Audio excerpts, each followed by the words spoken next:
Then she opened his status. Lithium was level 258. Hit points were 45, 810 mana points were 70, 20 strength was 10, 152 intelligence was 9, and 899 agility was 13, 254 attack was plus 15, 421 defense was plus 18, 456, and she was currently scared. He asked her what she was bragging about, but she just replied that she was just checking something and ordered him to show her his status window too. Still, he told her that she was bragging and asked what she had against easy mode players. While opening his window status, Kang TaeSan was level 57, HP was 1E21, MP was 820, strength was 105. Intelligence was 100, agility was 98, attack was plus 49.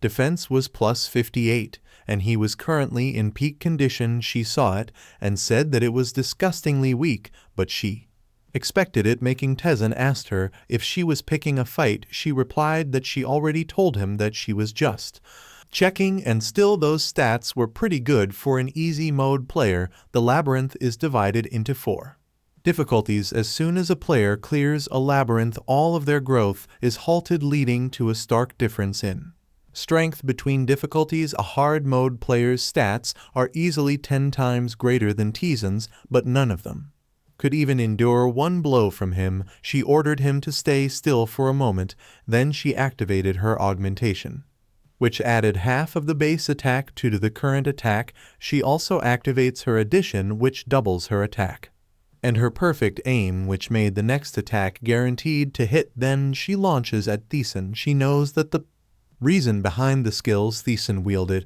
was that skills could be earned regardless of difficulty. TaeSan stayed still and her attack hit him, but he didn't get injured because he completely nullified her attacks and took 0 damage. He asked her why she did that, but she just replied that she just wanted to, and it was nothing. Also, she told him that complete attack, nullification, absolute judgment, exponential attack, and simple time stop were ludicrous skills.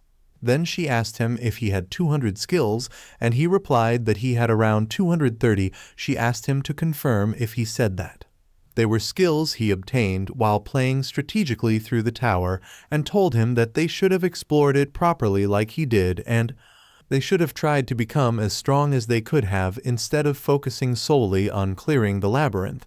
But he replied that all of that was in the past. Now she sat down while telling him that it wasn't necessarily the case. Then she changed the topic by praising him, saying that he was incredible and they might have been able to win if he played solo mode, but he just looked at her quietly. Teo knew that TaeSan's skills were strong, but most of them used stats as their base, so if only he were a hard mode player, or even a normal mode player, he could use his full skills. Currently, TaeSan couldn't use even half of his skills. TaeSan told her that they should stop talking about it and that she should get to the point. Then he asked her to confirm if she came back from patrol. She replied yes, and told him that the next wave would soon begin, making him stunned and remember the past wave. He smiled and replied that they were screwed, knowing that during a wave monsters attacked en masse, and each time one occurred, many people died and their territory shrank. Humanity lost soul during the first wave. Half of the hard mode players lost their lives during the second wave. They could only protect a small city during the third wave, and now the fourth wave was about to arrive. He asked her how many monsters would come, and she replied that there would be 2 S-rank monsters, several dozen of ranks, several hundred B-ranks monsters, and an apostle. He held his head, wordly remembering that 2's ranks, which even Chan had trouble beating, and they were short on hard mode players who could handle a rank monsters, not to mention an apostle which was stronger than his rank monster. But Tian told him that they must at least try to fight the 2's rank monsters. He asked her if she was telling him to die, but she explained that she needed to fight the apostle and reminded him that he was the only one there who could challenge the S-Rex. He walked to the door while telling her that she was such a pain, making her ask him if he was going off to tell the others. He replied that they should at least be given the chance to prepare themselves emotionally and sarcastically. Asked her if she wanted them to die. Knowing nothing, she replied that it was maybe the happier option, but he told her but he didn't think so. Then he left the room, leaving Chon alone, telling him that he was strong, and that if it was him he could lead them to victory, but she sadly whispered that she was a coward while holding a stone in her hand later. TaeSan told everyone the news, making the people cry, even though they knew that day would come. He asked Jim how he was doing, and GM replied that he had accepted it. All things considered, they had managed to last pretty long against an impossible situation, so living that long he'd call it a blessing, but TaeSan told Jim that it wasn't a blessing, and he was going to die. He looked down and saw Chang Chun in shock with the other crying people, which made him think that Chang Chun was a poor guy. GM agreed and thought that Chang Chun must have gone through so much suffering to clear the labyrinth, only to be told that he had to wait for death on the same day that he got to see the real world again. Then GM asked TaeSan how he felt while looking at the opening portal in the cloud. TaeSan replied that, to be honest, he thought GM had to be the angriest one there, and humanity probably wouldn't have died off if they did half of what GM did. GM told him that he was so pissed off that it was killing him, and asked him if he was happy now. A portal appeared on the ground, and the monsters came out of it. The monsters growled while running toward their base. GM, who saw it, said that it was nuts, and teasingly asked TaeSan what he said. He was going to have to fight. TaeSan replied that he was going to fight twos ranks. Then he prepares to jump, while GM told him that they should see each other in the afterlife, and that he was probably the one going there first, so GM asked him if he could wait for him, to which TaeSan replied sure. He activated his large leap and jumped into the air, leaving GM alone. He flew higher and turned around to stop while activating his complete surveillance. The system appeared in front of him, showing where the monsters were when he found their locations. He got down on the ground in the center of the monsters, while the system told him that he had witnessed horrific beings with his own eyes. He stood up and peeked at the monsters while asking if they were excited to see him. The twos rank monsters glared at him, while the system checked his mental instability, confusion, fear, and instant death. He activated his power and summoned something, while the system told him that all his checks were cleared. He grabbed his sword, and the system announced to him that he had endured using an iron will. His mental state would never collapse, and his body developed an unyielding physique. He walked closer to the monsters and said die. He activates his complete surveillance once again, while hoping that none of those monsters is of the defensive type. Monster 7, a defensive type with a HP of 148, 5 in 512, 133, crawls toward him and jumps to attack him. It landed on the ground hard, which made a large impact and caused the ground to break. However, it was confused when it saw TaeSan avoid its attack using his acceleration, and realized that it would take forever to kill it because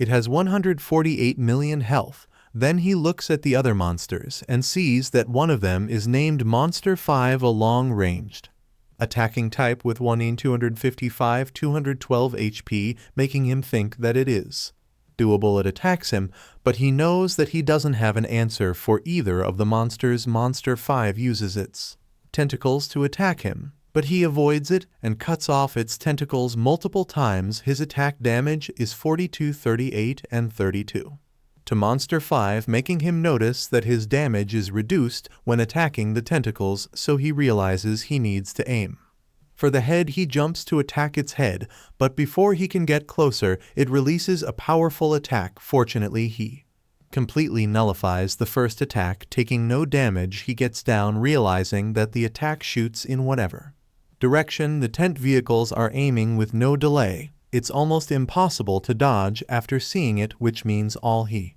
can do is predict its trajectory. He knows it's possible to dodge if he decides to do so, and the slower he understands it, the more he is at a disadvantage. He activates his acceleration and flies toward Monster 5. Knowing he can't drag it out, he stabs its head and damages it by 48. He tries to stab it more in the head, but it releases a powerful attack back at him. Fortunately, he completely nullifies the second attack and takes no damage. Monster 5 is surprised that he disappeared. He looks up and sees him aiming for its head once again, but Monster 7 jumps to defend Monster 5. He realizes that Monster 7 is protecting the other monster and the defensive type. Monster protects the long-range attacker when it's in danger. That's probably why they were put together at the start, but he gets them. He jumps toward Monster 7 and forcibly initiates a battle. A shield circle appears around Monster 7, surprising Monster 5.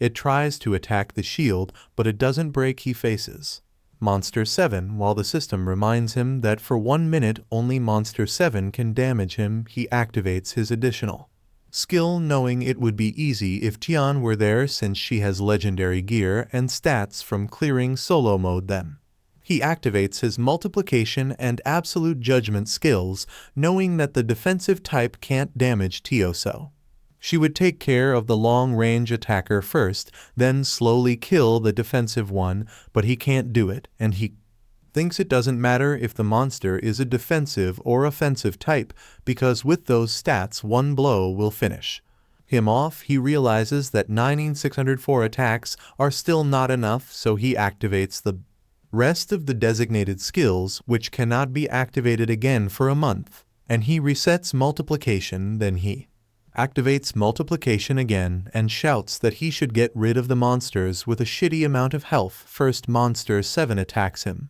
but he jumps toward it to counterattack, knowing that the only thing he can rely on is his skills. 9604 squared still isn't enough to reach 100 million, which is why he needs to push his limits. Then he activates his copy skill, which makes his name next attack hit twice. He stabs the monster and damages it by 92,236,816. He continues attacking it until it explodes into pieces, and the system tells him that Monster 7 has fallen or died. Suddenly Monster 5 attacks him and damages him with 22,543. He immediately activates his Endure and Fatal Attack Nullification, reducing all the damage to 0 for 5 seconds. He jumps and stabs Monster 7, dealing a damage of 48.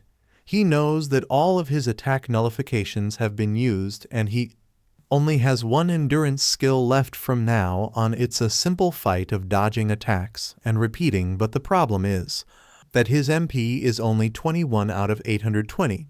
He realizes that he has no more skills left, and he needs to shave down 12 million HP with nothing but regular attacks. He needs to hit Monster 5 25,000 times, making him tiredly say that he's going to lose it. Days and nights pass, but he continues to fight the monster with just regular attacks. He keeps attacking it until its HP decreases is the 600,000, 500,000. 300,000 and 100,000. He is tired and exhausted, but still he manages to attack it until he reaches a state of complete concentration. His body and mind become one, and a miraculous power is imprinted into his soul. He has obtained the soul skill and more, but he just tells the system to shut it. Monster 5 is down on the ground, fully injured, and when he stabs it, he manages to damage it by 48. Fortunately, it was the last bit of HP for Monster 5, and it falls or dies. He finally catches his breath while the system shows him that the gods of all dimensions cannot contain their astonishment at his feat. He wonders how long he fought and feels like it has been more than a month. He turns around and walks away, heading back to their base. He walks slowly while the system glitches and shows a large monster. Later, he arrives at his base and sees it destroyed, making him curse the. Then he sees people lying and sitting on the ground dead. He asks them why he, an easy mode player, is the only one left there, and why he came back from his victory to see that they all died off. Then he sees GM on the ground dead and tells him that it looks like he went to the afterlife as he said he would. He feels blank as he remembers GM smiling at him. Then he sees Tiona the distance. He remembers her sweet smile, but now she is sitting on the ground dead. He also remembers that Tian is the soul clearer of the solo mode difficulty and the person ranks strongest in the world. Something slowly emerges from underground and forms in front of him, and Tian, it gathers its slime body and becomes the apostle, but TaeSan knows that the apostle is the one who killed Chon. The apostle gazes at him and says that he will soon die, but he just tells it to shut up and get out of there. Successfully resisting, it is surprised when he angrily stabs it with his sword, and the system shows him that his damage is ineffective. He grits his teeth in anger and shouts at the apostle to come at him. He calls it a son of a. They were silent for a moment, but he cursed. When he felt the heat from the apostle, its blood dropped to the ground, and it pierced its hand at him, making him realize that this was how it ends. Then it let go of him, causing him to fall to the ground. The system showed him that his HPN reached 0 and fortitude was activated, which kept him forcibly alive. For 1 minute he coughed blood, telling the system to let him die in peace. He couldn't feel the lower half of his body, and he guessed his spine was also severed when it pierced his heart. He knew that fortitude only delayed his death and didn't heal him, so he would be dead in a minute, and he guessed the apostle already knew it. He shook and cursed disappointedly, thinking that if he hadn't chosen easy mode back then, or even normal mode, he could have been stronger. The portal in the sky appeared, and something looked at him. It slowly tried to come out from it.